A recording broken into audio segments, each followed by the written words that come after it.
Hello everybody and welcome to the channel. This is Recruit Painting, and in this episode of What I'm painting a Stalhtruppen miniature for Konflikt 47 from Warlord Games. Now this mini does have a bit of a story behind it. I actually picked it up at the Warlord Open Day back in September as part of their 10-minute painting challenge and did a pretty awful job at painting it, if I'm perfectly honest. But I took it home, noticed that the paint was only thin on it anyway, so there was no detail lost, and kind of left it at that really, knowing that I'll probably do something with it at some point. So fast forward a month later, and I thought I'd give it a spray of black and have a go at painting a sort of a Wolfenstein-inspired army, well, miniature, and with the intention of potentially doing a Wolfenstein-inspired army a little bit further down the line to go with my other Axis army that I'm painting at the moment, that's very much inspired by Western Europe and the ambush camo that you see. So this one's very different. It's a lot darker, as you can see. It's very Wolfenstein inspired, and I thought it looks pretty cool, to be perfectly honest. And I'm really happy with how simple the scheme is and how effective the end result is as well. So hopefully from this video you'll get a really quick and easy scheme to get your Stalhtruppen on the table as quickly as possible. So let's get started. First thing we do then is give it a prime of matte black. I used the Colourforge matte black for this one, and then any hard to reach areas just gave it a coat of black from Vallejo, just because I like the matte finish. Then we just get all the bits that we need really. So got a few dry brushes here that I'm going to be using. So this one's first, like the big one, just to kind of get the whole coverage with that first coat really. Then I've got a slightly smaller one when I go in with some lighter tones. And then this one I'm actually going to use to dry brush some metallics, which I'll talk about a little bit later on. The other thing, I use a piece of cork that didn't make it onto basing for some of my miniatures, and kind of over time it's gradually picked up a few textures on it, but it still absorbs the paint and does a really good job. So for getting the paint off, or getting the moisture out of the paint, should I say. So yeah, whatever you use, it doesn't really matter, but this is what I use. So there. The first paint that I'm going to use is going to be Eshin Grey, which is quite a dark grey. And I'm going to use my moderate dry brush from the Army Painter for this one. And this one, when it comes to dry brushing it, I'm going to go all over. So up and down and side to side, just covering the whole miniature. So I've got a bit of Eshin Grey on my brush. Just going to put it up in the corner there. I do like to leave kind of like a pool of it at the top, which I can come back to when I need to. And the main goal is to just get all the moisture out of the brush.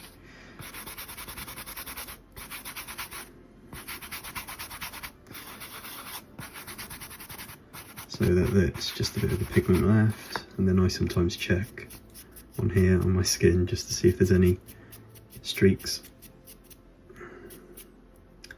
There we go, so that's all right.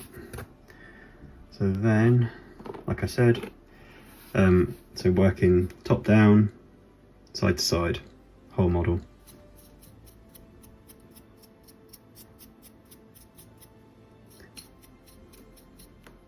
Although it's a dark grey, it does contrast really well against the black.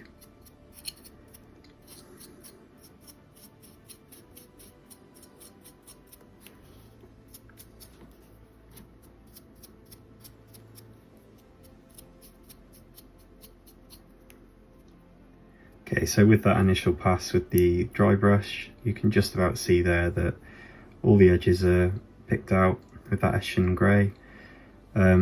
Just add a bit of contrast really, so it stands out. The next step is I like to go with just another lighter tone of grey, Dawnstone, just to pick out those higher points.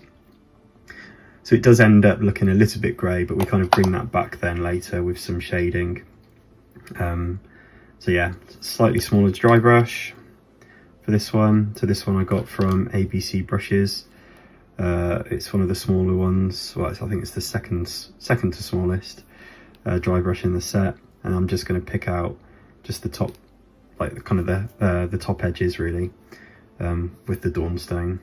So again, here's my trusty cork palette. You can see I like to flip the side that I put the paint on, and then just get all the moisture out of the paint.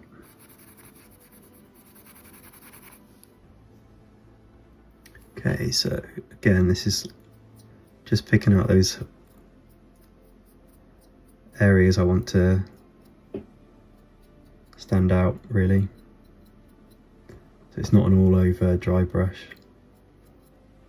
It's going to be like the top of the helmet. Back here as well.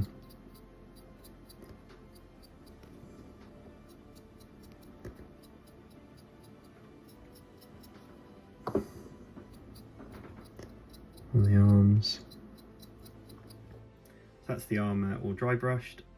So as you can see, the Dawnstone's just used to pick out those more prominent highlights, those edged areas there. And we'll bring that back as well later on with some shading. But before we do that, I just want to dry brush some metallics on there, on the weapon and on the belt at the back. Just add a bit of interest to the model really. Okay, so for the metallics, because I don't want it to get it all over the model, I'm going to use my smallest dry brush. As you can see, it's really small. You could use an old brush for this one as well. As I said, this came in a set from ABC brushes, so why wouldn't I use it? Right, so same again. As you can see, the Eshin Grey's all dried out now. Get as much as the paint and the moisture out as possible. Then I'll do my check on here, make sure it's not streaky. Brilliant. And then it's just onto the weapon first of all. It's the easiest area to get to. And I use this technique quite a lot with particularly my bolt action stuff.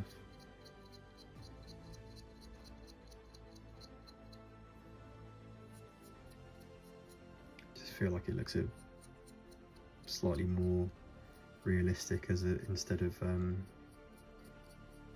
you know, just a full metallic weapon really. Then that's just me.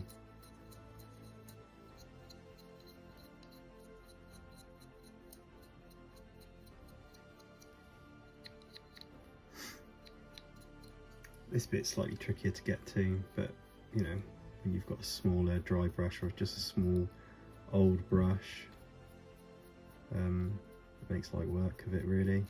And again, it's just kind of giving it that impression of sort of worn metallics, instead of just covering it all in Leadbelcher and then washing it.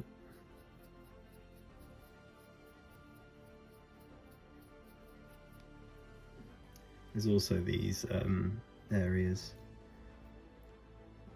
that you can fit the Panzerfaust on, and often I see these painted as metallics, and I have done on my other Stalhtruppen for my Vanguard unit. So again, just give the impression of metallic. Just dry brush gently.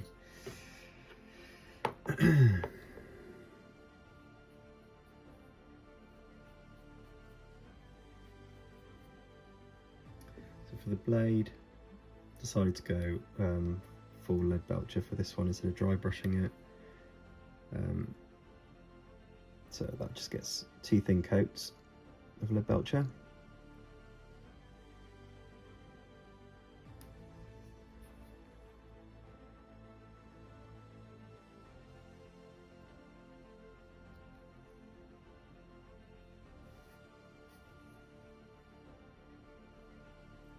Okay, so that's all the metallics done, whether they're dry brush like on the weapon and the belt there, or the blade with the knife, but also kind of the pistons there behind the arms.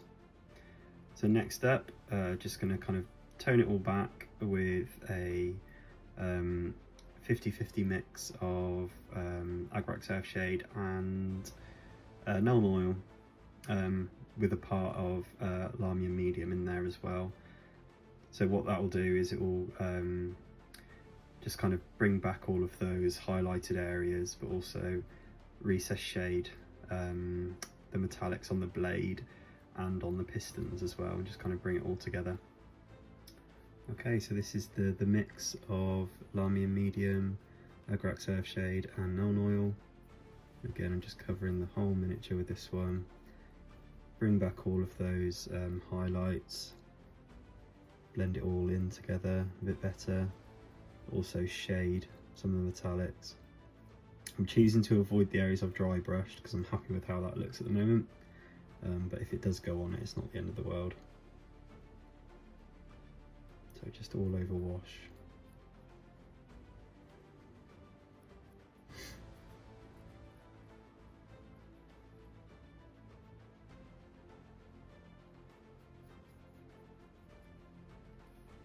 Okay, so now that's dry, I'm now gonna add a coat of Lahmian Medium just on the front panel there.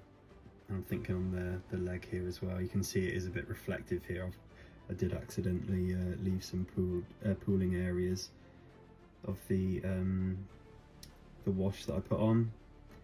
That's okay, because I can bring that back later with a matte varnish. But I'm just putting a coat of Lahmian Medium on here now because I want to add the transfers in these areas.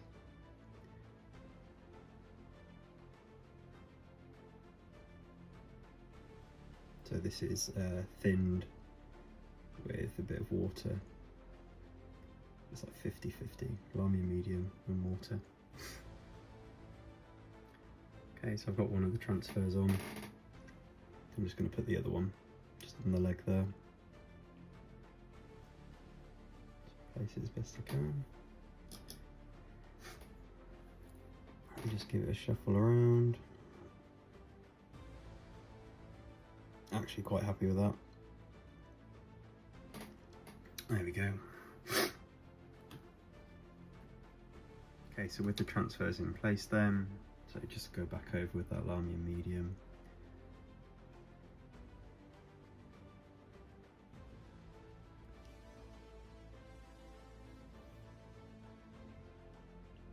Just to seal it in for now, and then later on anyway I'll be matte varnishing the entire model to all blend. Okay, so this next step, I just want to add a bit of colour to the eyes. So what I'm going to do is put a dot of white right in the middle, and then again over here.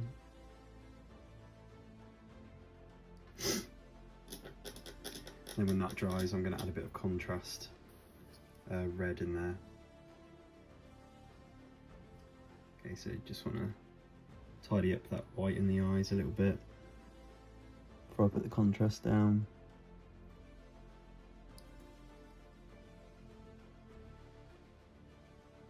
There we go. And also just want to put a bit of white on the lens of the scope of the rifle as well.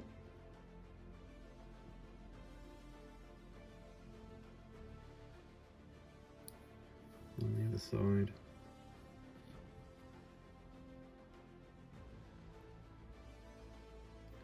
Try and stay steady.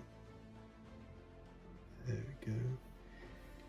So now that white's dry, I'm going to use contrast Baal Red here, just to use as the lenses for the eyes and for the scope. So you could use any red really, but I wanted to use Baal Red.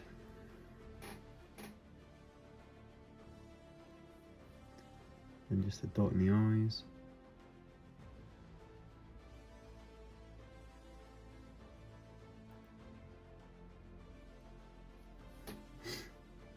And then on the back of the lens there as well. Okay, now nice. So to give the impression of reflection, just with that contrast red, I'm just going to have the tiniest dot of white paint on my brush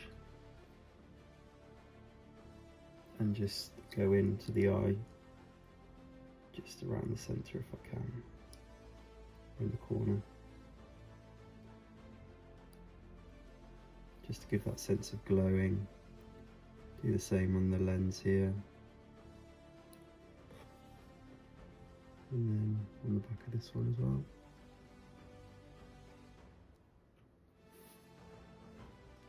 And to just blend in the decals, I'm just going to sponge a bit of the matte black, just to blend them in a little bit. A bit of wear and tear. No, this one's so small you can barely see it.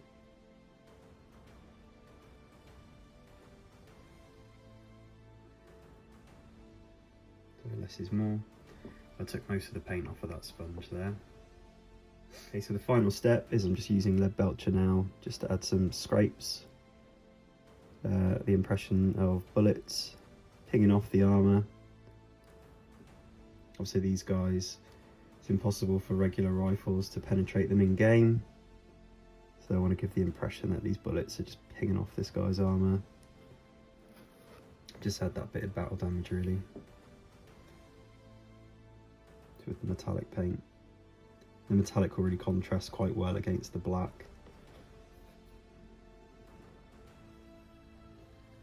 And this is the final result. I did go back and add the torches to the left and the right of the head there in the same way that I did the eyes. So it was just a dot of white, the Baal Red contrast paint, and then a tiny dot in the corner just to give that impression of reflection.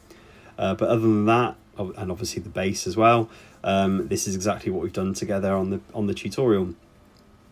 So I'm really pleased with how this turned out in the end, to be perfectly honest. It's really got me thinking about doing an assault platoon a little bit later on of these guys. I think they'll just look really cool with the zombies and the Shrek Wolf and following up behind them.